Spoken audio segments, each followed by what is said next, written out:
Good evening and welcome to the national news broadcast on ChannelEye. We are ready to bring you the top stories from home and around the world. I'm Natalia Veeravadan.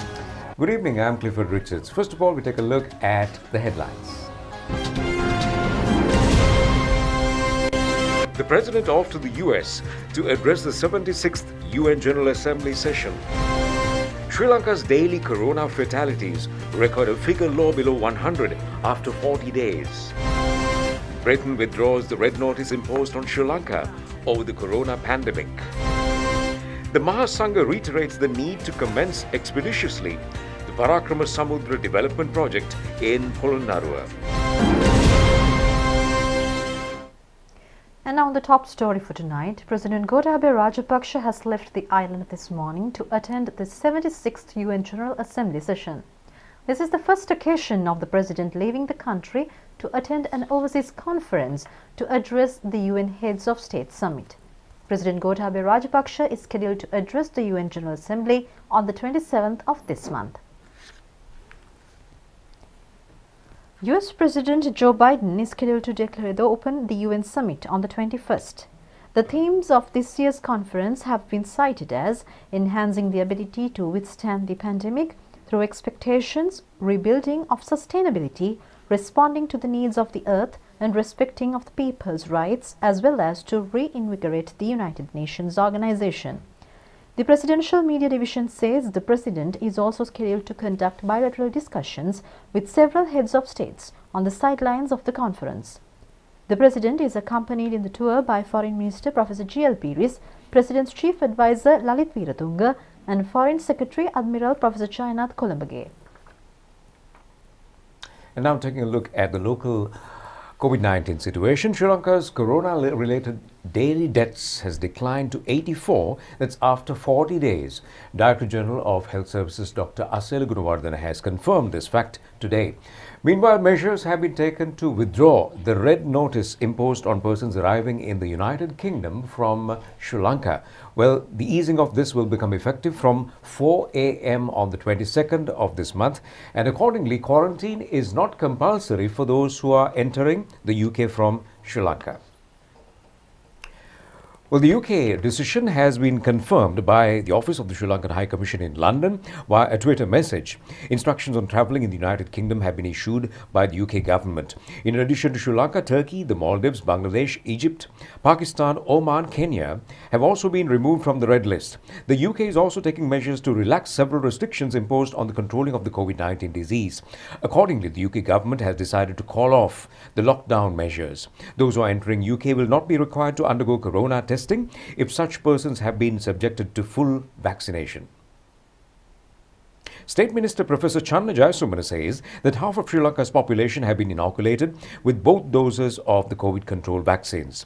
Accordingly, 1,968,195 Sri Lankans have been administered with both doses of the vaccine.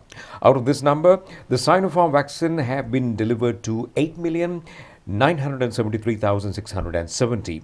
The AstraZeneca have been given to 949,105. 758,282 persons have been received the Moderna vaccine and 43,695 received Pfizer. The number of those inoculated with the Sputnik V is 43,453. Up to now, the total number of 24,689,082 persons have received COVID immunization vaccines. 13,720,887 receiving the first dose. The number of those received the vaccines in the past 7 days is 889,560. The health authorities further say that 113,908 have been inoculated yesterday alone. The programs are being conducted continuously on in-house vaccinations for persons over 60 years and persons with special needs. Accordingly, such persons and programs were conducted in Dehiwala, Mount Lavinia, Ratmalana, Mirihana, Nawagamuwa today. The Army is in charge of this program. A 100-year-old person was also given the vaccine today. Chairman of the University Grants Commission, Senior Professor Sampath Amaratunga, says plans are being made to reopen without delay the universities by giving both vaccines to academic and non-academic staff in the Sri Lankan university system. He further says that staff above the ages of 30 years in every university have already been provided with both doses of the vaccine. The senior professor further says that all universities have been informed to take speedy measures to coordinate actions for the inoculation of non-academic staff as well as students below the age of 30 years.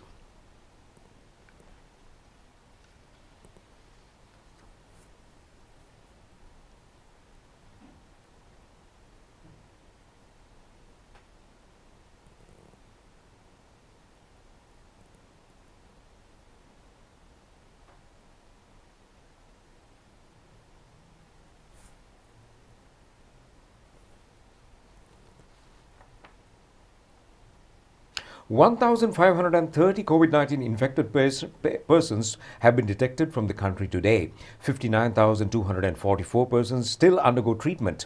1,260 have fully cured, and that's today, according to the total number of fully cured patients has increased to 431,036. The Director General of Health Services has confirmed that the number of COVID deaths has fallen below 100 after 40 days. Out of the 84 deaths reported yesterday, 58 were above the age of 60. Another 23 fatalities belong to the category between 30 and 59 years of age. The other 3 victims were below 30. 613 persons who breached quarantine rules in the 24 hours ended at 6 a.m. today were taken into custody. Accordingly, so far, police have arrested 74,507 persons on these charges. A renovated ward for corona patients in the Kalawana Base Hospital was declared open recently. The ward comprises of 10 beds.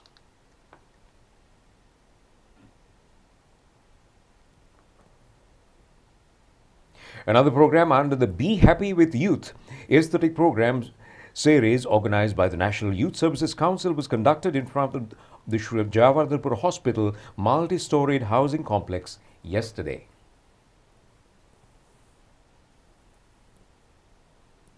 Moving to more local stories, health experts point out the need of quick action to eradicate false information campaign related to the COVID-19 vaccination process. Doctors say young generation is at a risk due to this negative and baseless social media campaign carried out by certain organized groups.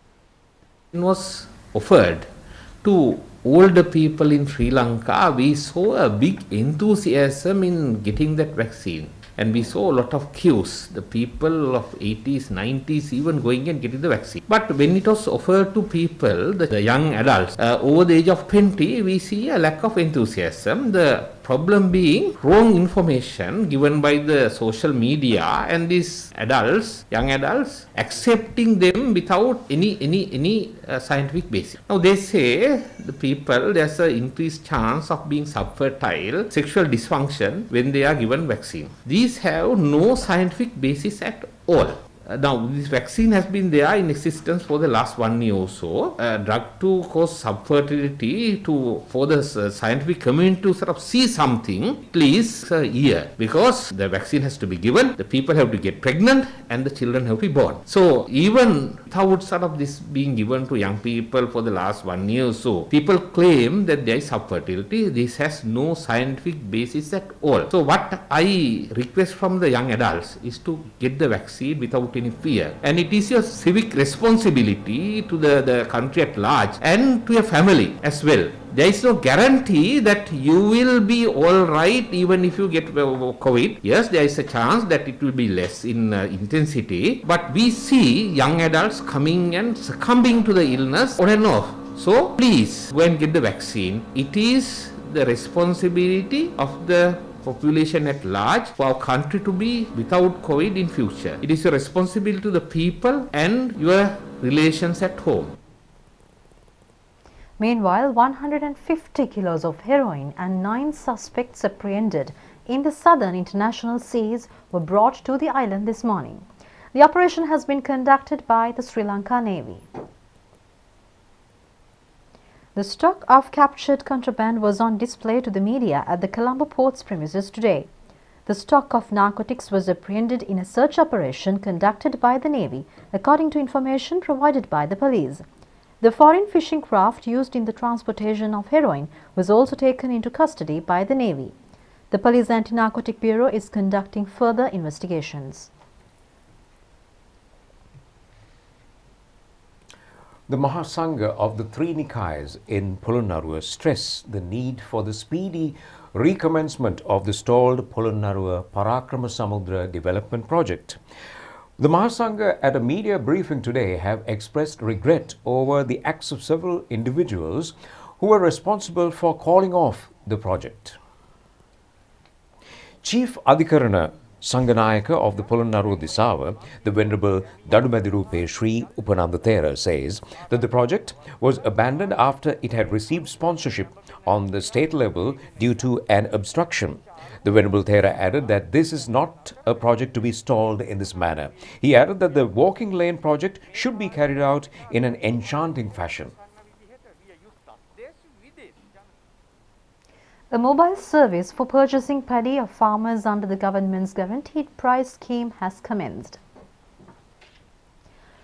The program, not underway from the Attragala farmer, a settlement in Kurunagala, and a house-to-house campaign to enlighten farmers has taken place prior to the commencement of the program, and 1,500 metric tons of paddy has been stockpiled in storages in Mahava and Nikavaratia.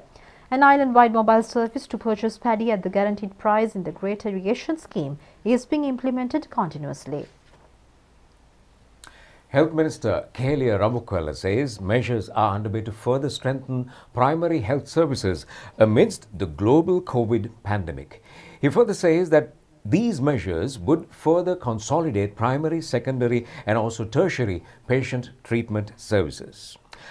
Well, the minister has made these remarks joining a ceremony held in connection with the International Patient Safety Day over video technology yesterday. The event has taken place at the Castle Street Maternity Hospital premises in Colombo. The theme of this year's International Patient Safety Day has been maternal protection and looking after newborn infants. The minister further said steps have also been taken to enhance conditions in pre-maternity wards, clinics, labor rooms, as well as obstetrician and gynecology units in all hospitals.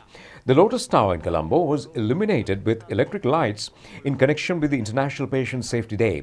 The objective has been to facilitate or felicitate health staff who are engaged in their duties amidst the COVID pandemic.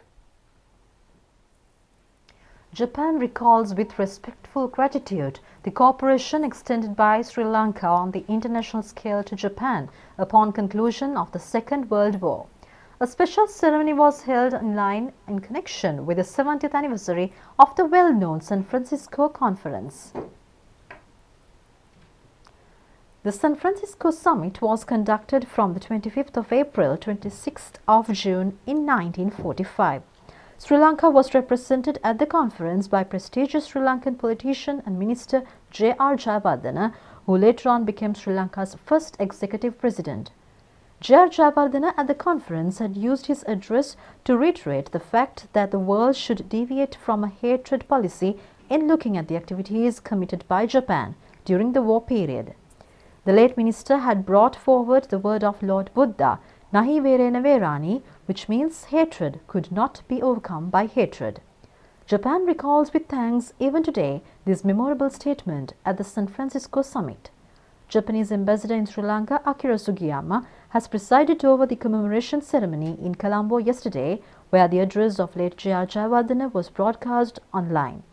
The keynote address was delivered by renowned Japanese intellectual Professor Noguchi Yoshino. Speeches have also been delivered on this occasion by Japanese ambassador Akira Sugiyama and consultant of the Jayawardena Center, Professor K.D. Paranavithana.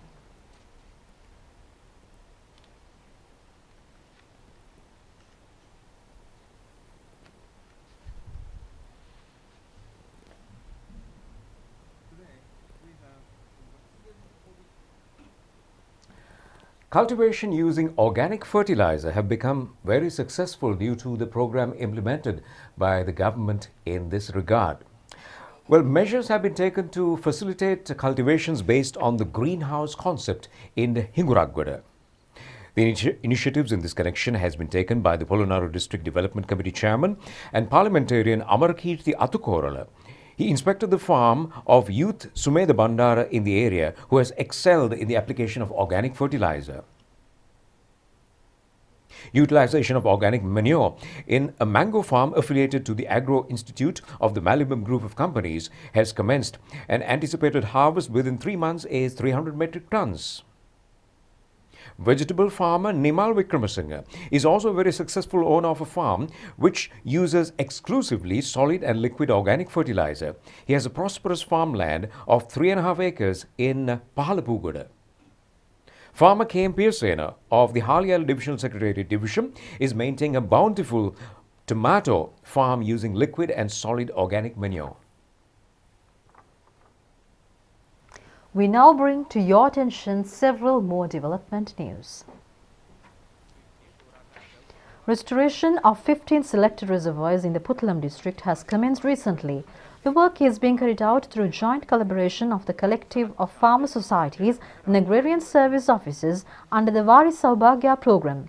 State Ministers Sanat Nishantan and Ruddra Jayaratne were also present on the occasion, and provision of necessary financial allocations to 50 persons engaged in milk farming in the Alutweva village in Polonnaruwa has commenced yesterday. State Minister Roshan Ranasinghe has presided over the event. The Batuan Hena Rajamaha Vihara Mawatha in Alpitia has been upgraded with carpeting at a cost of 12.5 million rupees. The road has been in a severe dilapidated state for a long period. Well, on that cricketing note, it's time to end the news. Do enjoy the rest of the programs. Take care. Good night and stay safe. Yes, good night and stay safe.